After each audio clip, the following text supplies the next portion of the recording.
This is my go-kart. This is my toolbox. This is my toolbox. This is my other toolbox.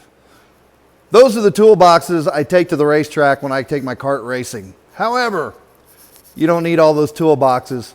Come on, I'm going to show you what you really need to get started your first trip at the go-kart track.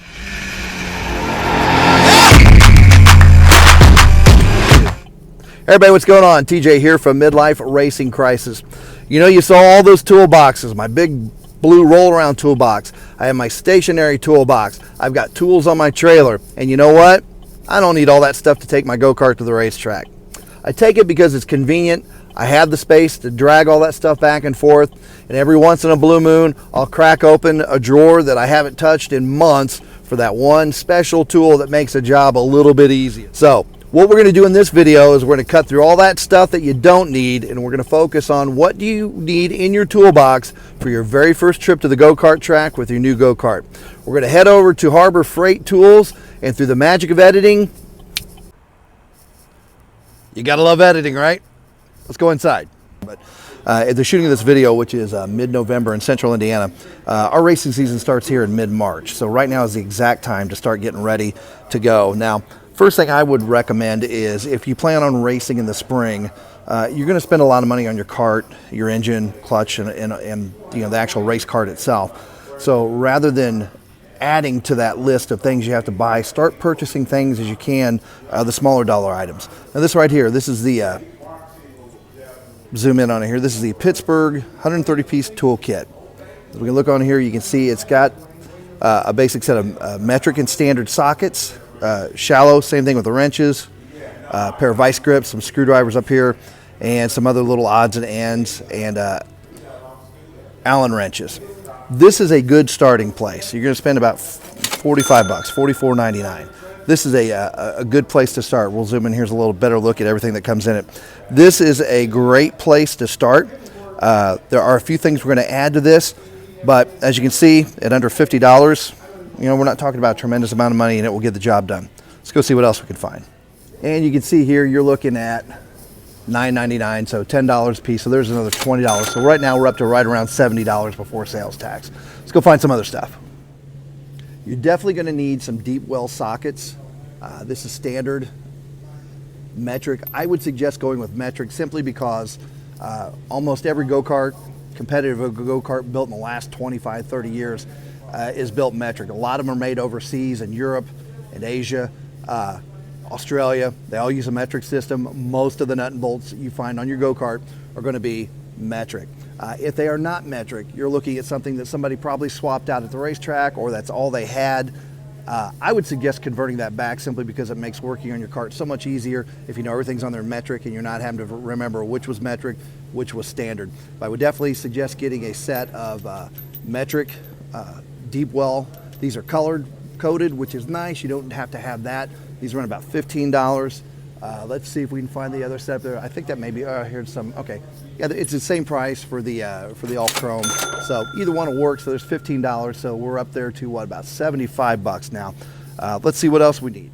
Okay, this is a hex bit socket set, which will come in handy if you're using lug nuts on your kart that have that type of fastener or that type of grip on the end of it.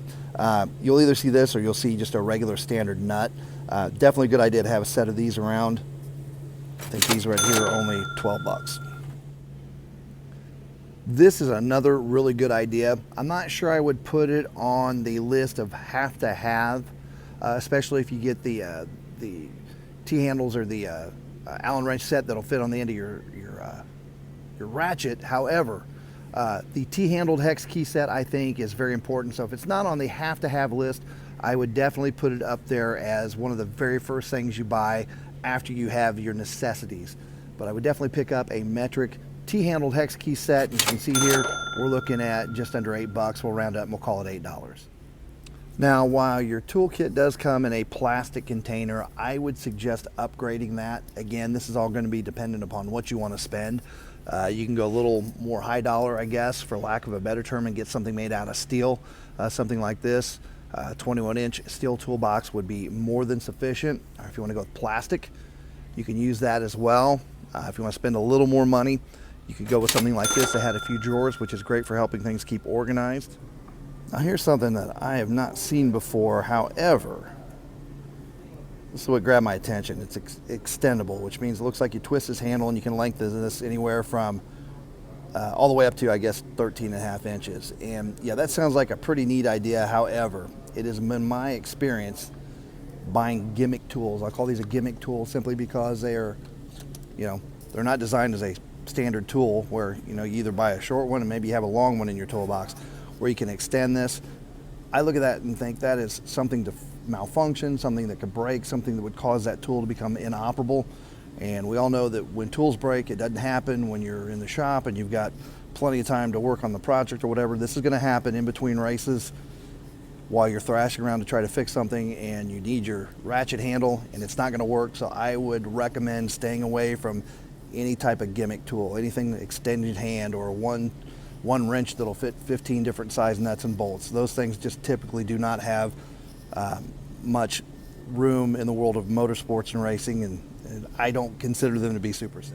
Something that's going to be very important, and that is going to be some type of torque wrench. Torque wrench is used to determine how tight you are tightening a nut or a bolt. On a kart, this is particularly important when it comes to tightening your lug nuts. Those are the nuts that hold the wheels on.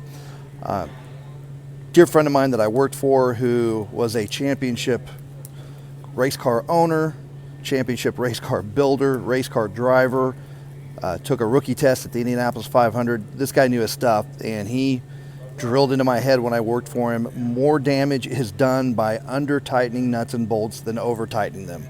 And you really have no idea how tight anything is unless you use a torque wrench. Torque wrench has, I don't know if you can see it through the plastic here, but there's little numbers on here that determine how many foot-pounds or inch-pounds or newton-pounds or whatever they decide to measure in.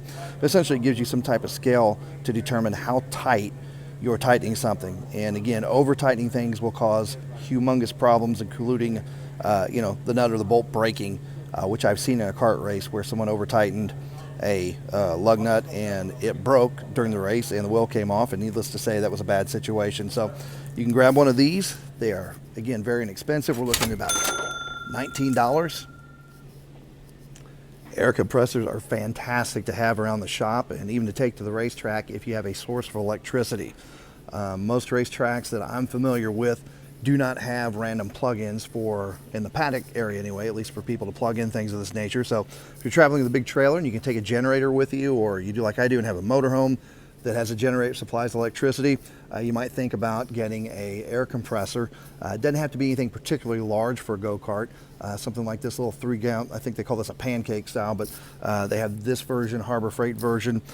You're looking anywhere from $70 up into the hundreds. However, to get started, basically all you need something like this, and this is just a little portable 5-gallon tank. Price on it's $40. Simply stop at a gas station, any place that has air.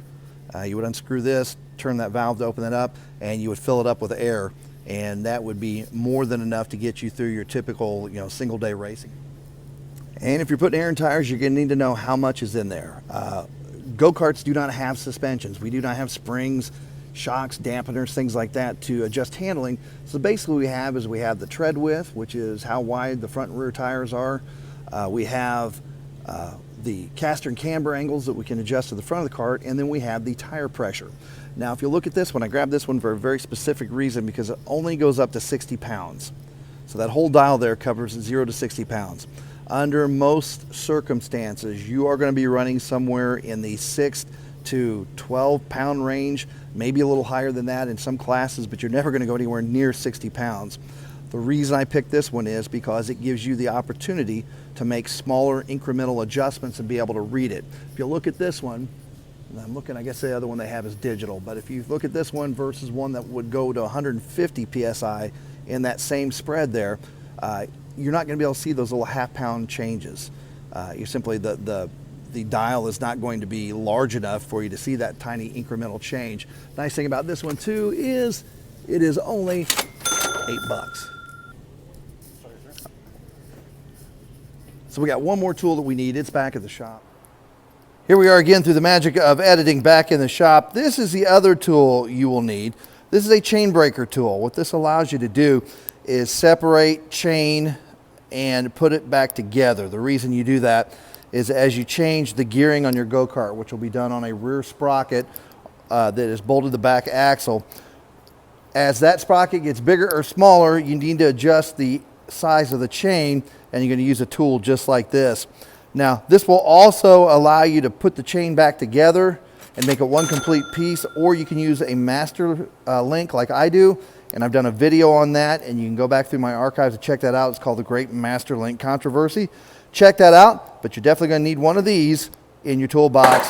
Whoops, try not to bounce test it. You'll need one of these in your toolbox for your trips to the racetrack. I do want to show you a couple things that you do not need. Absolutely do not need. Don't let anybody talk you into buying these things. I'm going to show you next. Check this out. Absolutely, under no circumstances whatsoever should somebody that's brand new to turning wrenches and driving go-karts and racing in motorsports, should you ever use an impact gun on anything on your go-kart, especially the wheels and tires, simply because you have no idea how to use this. So you're thinking, TJ, what's the big deal? You put the socket on the end of there and you squeeze the trigger until the bolt or the nut stops moving. No, that is not how you do that. That is how you over tighten things. So stay away from torque, any type of torquing mechanism like this, an impact wrench, anything like that. You don't need it. Don't buy it. I've seen on a few of the chat rooms on Reddit and some other karting places where people get all excited when they pick up a welder, especially from Harbor Freight, a flux core welder in particular. These things are dirt cheap. They're 150 bucks, and they are great to have around the house if you're doing small home repairs, but you do not want this machine welding on your race car, your go-kart, simply because flux welding will not get the job done. Not to mention, you're probably not a welder. And if you are a welder, you would have the proper equipment, so you wouldn't be in here shopping for it anyway. There's absolutely no circumstances whatsoever where you would need to take a welder to your go-kart, especially at the racetrack. If you're brand new to the sport, and even if you've been doing this for 20 years and you don't know how to weld, you've never been trained on how to weld, this is just a bad idea. So stay away from this stuff. Again, it's nice to have around the house for small projects. I have one just like this right here. I don't even call it a welder. I call it an electric glue gun because it is not really designed or equipped for you to do any serious welding. So stay away from welding equipment. You do not need it.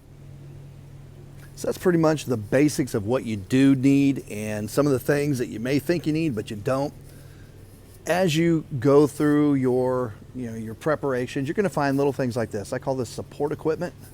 These are little things that are convenient, that make life easier. You don't need them, but they are nice to have when you have the disposable funds and you've got all your other racing needs taken care of. And yeah, you grab these as you need them. It's always kind of nice. I like to wear gloves at the racetrack simply because I like to stay as clean as I can, because it keeps my gloves and my uniform and helmet all that clean, because you get goo on your hands. Everything you touch is going to have goo on it.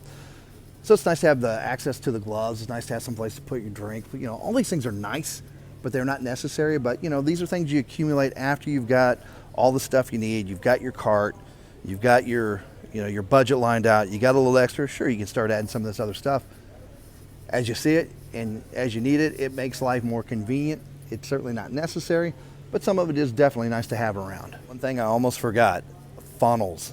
For whatever the reason, I lose these like pocket change.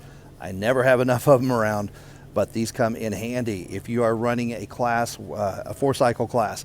You're going to be adding oil, you're going to be taking oil out of the cart. You definitely need a funnel. I know a lot of the 4-cycle engines have a pretty accessible spout to them. However, we don't want to go around dumping oil on the ground. It's just disrespectful to the owners of the facility you're racing at, and it's just not good citizenship. Don't leave a mess. The whole idea is you should leave your paddock and pit area cleaner than it was when you arrived. All right, so there you go. What did I forget? Leave it down in the comments below if you're an experienced kart racer. Hey, if you're brand new to karting, or if you just want to support kart racing and another kart racer, hey, do me a solid. Subscribe to the channel. There's a whole series on this, Go Karting for Beginners. If you haven't seen any of the other videos yet, check them out. They're going to be very helpful. Also, like the video, give it a thumbs up, and share the video. Get this information out to as many people as we can so we can help them grow the sport. We can help them become better kart racers. Hey, everybody, thanks for watching. We'll talk to you soon.